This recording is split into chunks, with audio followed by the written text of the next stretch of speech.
of the game this weekend?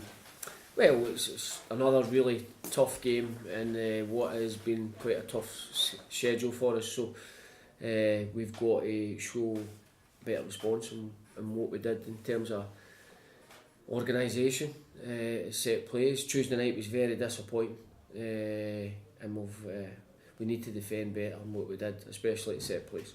Have the boys got Tuesday night out of the system going into the game this weekend? Well, the good thing about football is there's another game round the corner and you need to try and move on for it. As I said the other night, Aberdeen won't be our fight. Our fight will be against the teams round about us. But that doesn't mean to say that you want to go there and lose as heavily as we did. That's unacceptable and we want to be bouncing back from that.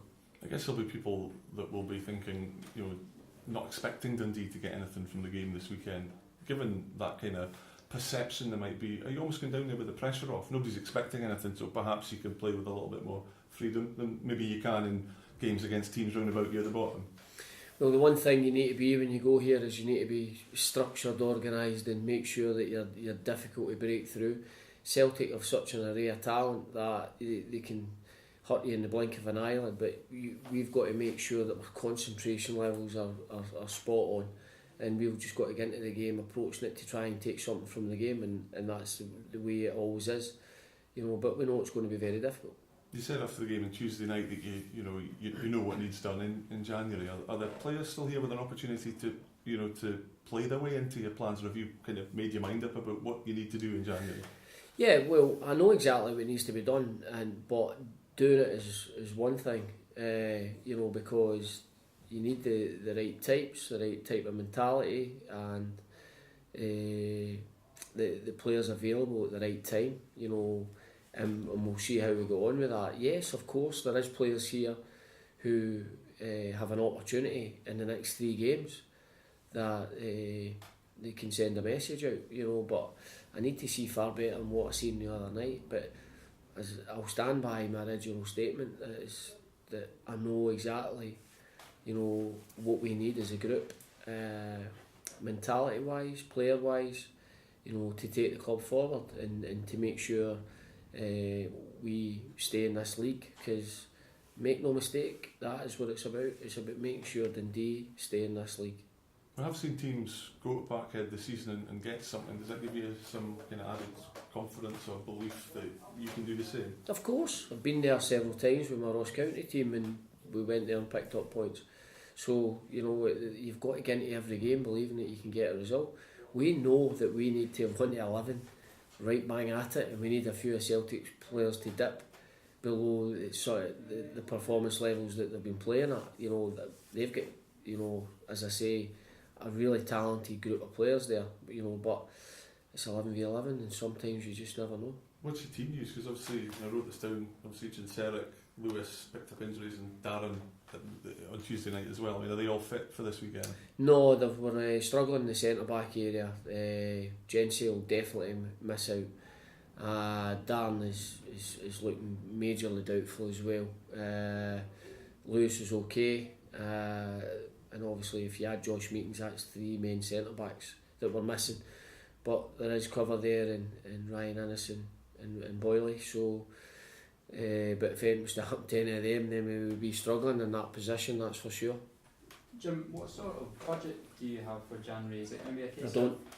Is it going to be a case of 1 in, 1 out? No. I'm not going to give you anything on budgets or who's coming in, who's coming out in terms of numbers. As I said, it's such a difficult window that you just don't know what you'll be able to get.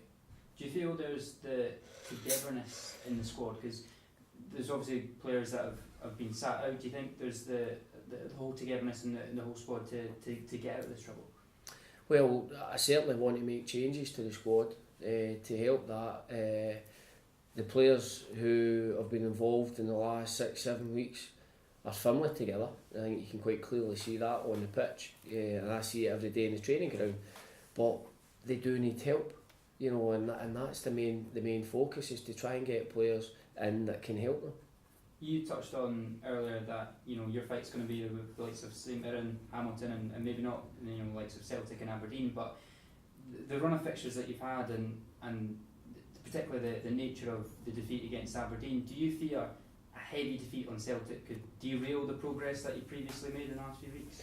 Well, we've got to stand up and be strong, and put it into each game into isolation, and try and learn from the mistakes that we've made. Do I go into tomorrow's game, worrying about what the scoreline is? No, I don't. I go there hoping to make sure that we are well organised and we go and try and pick up points.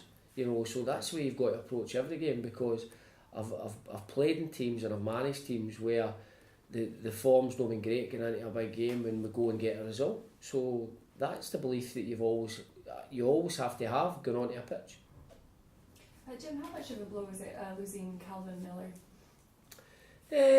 Yeah, of course he's been playing regular, so, and it's but we always knew that was the case. Anytime you take a lone player, then you're not going to be able to play him against his parent team. And just going into your upcoming match, how do you restore the kind of pride and progress of your team to come back with a fighting chance against Celtic?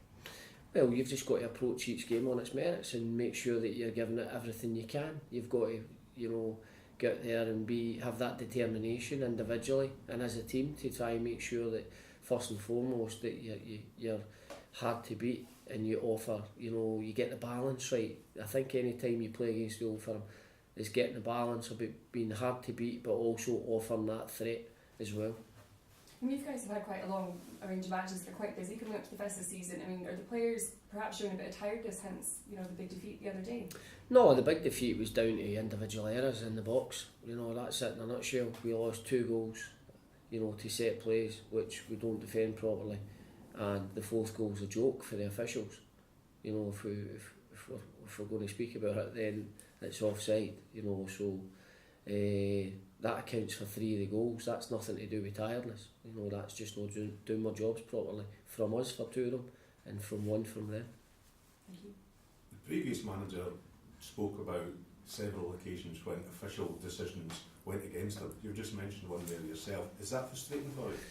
No, because it had absolutely no bearing on the result. We got what we deserved the other night against Aberdeen, so I wasn't happy to lose that goal, obviously, but it had no bearing on the result.